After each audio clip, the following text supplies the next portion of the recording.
bringing to you and demoing the Pallof press, how to effectively do it and what is it good for. This is a great way to train core stability. It is an anti-rotational movement and you can add it to any strength and conditioning program.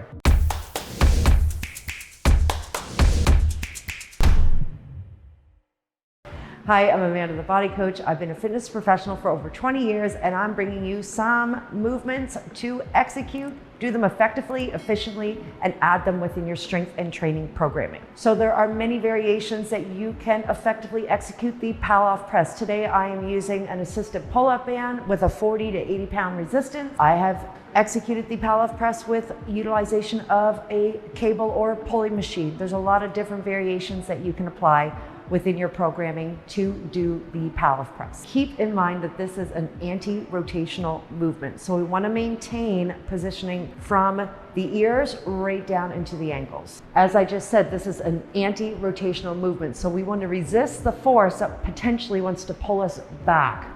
So let's go over the setup. Firstly, I have this pull-up band set so it's right within the midline of my sternum.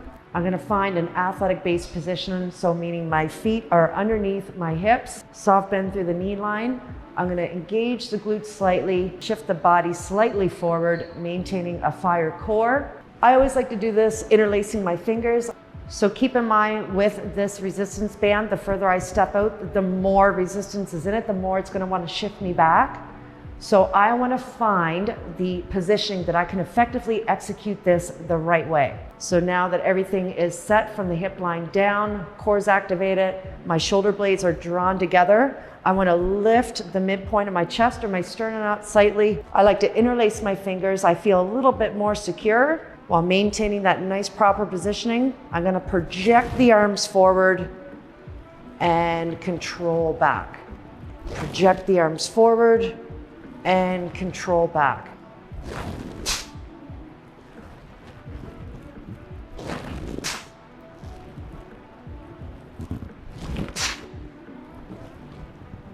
Although essentially there is not a lot of movement in this anti-rotational core stabilization exercise, there are common mistakes that are practiced. So one common mistake is not fully projecting the arms forward and not locking the elbows. So only coming to a midpoint of the movement instead of projecting the arms forward and finding that full extension in the arms. Not here, not here, here. Other common mistake is not having control and your arms essentially start gravitating towards that lever point or that force that you're creating. So pushing from center, midline chest, sternum area, and not letting those arms rotate you. Another common mistake with the Pallof press is we recruit the upper back and shoulders too much. So rounding through the shoulders, pushing forward, not having any neutral positioning, not keeping those shoulders up, down, and back. So no C shape. Go to your full arm's length, projecting forward, maintaining those shoulders away from the ears. And that's it, good. So as I said before, the Pallof press can be added within any strength and conditioning programming. There's some great variations and other pieces of equipment you can fully execute the Pallof press.